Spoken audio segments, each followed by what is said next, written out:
Então vamos agora falar um pouco sobre a Oswald de Andrade, sua escrita, suas obras e o que ele fez. Oswald de Andrade reúne todas as características que marcaram a produção literária do período. Escreveu poesia, romance, teatro, crítica e todos os outros gêneros. Deixou registrada em sua vocação para transgredir, para quebrar as expectativas e criar polêmica. Publicou, dentre outras obras, Os Condenados, para quem tiver interesse tem na biblioteca, Memórias Sentimentais de João Miramar, que é o nosso livrinho maravilhoso, Pau Brasil, Primeiro Caderno do Aluno de Oswald de Andrade, Serafim Ponte Grande, que é um romance também, junto com Memórias Sentimentais de João Miramar, A Morta, O Rei da Vela e O Marco Zero. Na poesia, em seus poemas, Oswald de Andrade afirma que a imagem de Brasil, marcada pelo humor, pela ironia e também por crítica profunda e um imenso amor ao país, como atesta o lirismo de muitos de seus versos.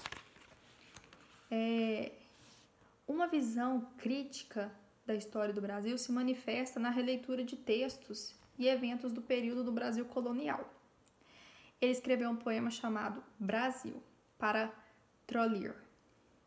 Zé Pereira chegou de caravela e perguntou para o Guarani da Mata Virgem: "Sois cristão?" "Não. Sou bravo, sou forte, sou filho da morte. Tererê, tetê, guizá, quizá, quecê." Lá longe a moça resmungava: uá, O negro zonzo, saído da fornalha, tomou a palavra e respondeu: "Sim, pela graça de Deus." Caiem, babá, cum, e fizeram carnaval. O tom coloquial do poema recria o modo irônico a chegada dos portugueses. O momento normalmente tratado como modo solene, a chegada dos portugueses, nos livros de história é como se fosse um evento, e como se os índios os recebessem de braços abertos. Estamos aqui, queremos vocês, invadindo nossas terras e roubando nosso ouro, nós queremos. E aí ele traz um tom diferente, e ele traz uma nova perspectiva, irreverente. O diálogo entre o índio Guarani e o Zé Pereira, ou seja, um indivíduo qualquer, ilustra as muitas influências e vozes que contribuíram para a definição do caráter nacional. Oswald também se tornou conhecido por poemas piadas. Lembrando, gente, que o humor não necessariamente precisa te fazer rir, porque às vezes você fala, mas isso é engraçado. Os textos curtos em que um trocadilho ou jogo verbal mais ligeiro desencadeia o efeito humorístico. Aí no seu texto ele colocou amor, humor. Aí ele faz o seguinte, ele faz um trocadilho aí que questiona o seguinte: só existiria amor no plano do humor? Ou seja, eu amo só quando eu estou feliz? Fica aí para vocês o questionamento. Nas várias faces da poesia de Oswald, percebe-se a habilidade para desencadear efeitos de sentido com uma linguagem simples e ágil. Essa característica também será um aspecto definidor de sua prosa. A prosa, chegamos na prosa. Os dois romances escritos por Oswald de Andrade, que nós já sabemos de cor e salteado, que é Memórias Sentimentais de João Miramar e Serafim Ponte Grande, trouxeram para a literatura brasileira uma estrutura inovadora.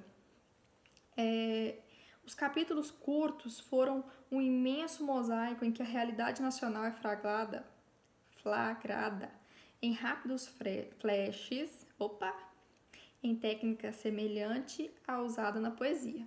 Para quem leu o livro, lá tem o poema, a memória 146, chama Verbo Cracar. Eu empobreço de repente, tu enriqueces por minha causa. Ele azula para o sertão, nós entramos em concordata. Vós protestais por preferência, eles escafedem a massa. Sê pirata, sê de trouxas. Abrindo pala, pessoal sarado. Oxalá que eu tive sabido que esse verbo era irregular. A conjugação do verbo cracar, ele faz uma referência irônica à quebra da Bolsa de Nova York, que nós estudamos lá no início do seu Sway, que você vai ver aí, que está falando sobre o contexto histórico. E suas consequências do cenário nacional. Memórias Sentimentais de João Miramar conta a história de João Miramar, escritor intelectual, provinciano e filho de ricos cafeicultores.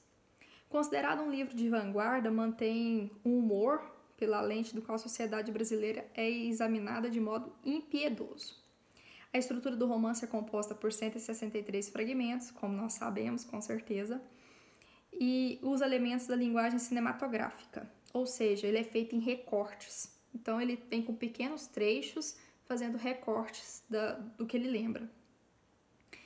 A escrita com grande economia de linguagem, a obra é marcada pela presença de diferentes gêneros, o que se tornou marca registrada da prosa do autor. Já Serafim Ponte Grande radicaliza a abordagem feita em Memórias Sentimentais. O enredo se constrói pelo incessante deslocamento geográfico, então o personagem fica mudando de lugar dentro de um navio, cujos tripulantes fundariam uma sociedade ideal, em permanente estado de transformação. Por isso que não fica em um lugar só, está procurando a sociedade ideal. Tem 203 fragmentos organizados sem lógica aparente. Assim como vocês acharam que em Memórias Sentimentais, mas depois de ler o livro percebe-se que tem sim uma lógica de sequência dos fatos narrados.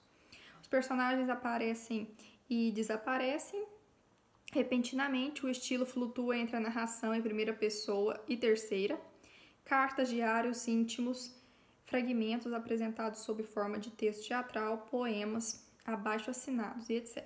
É considerado um romance revolucionário e seu significado não se limita ao enredo. Nasce principalmente da organização dada à obra pelo mais inquieto de todos os modernistas da primeira geração. Tem aí para vocês no livro-texto um poema que chama O Acaso.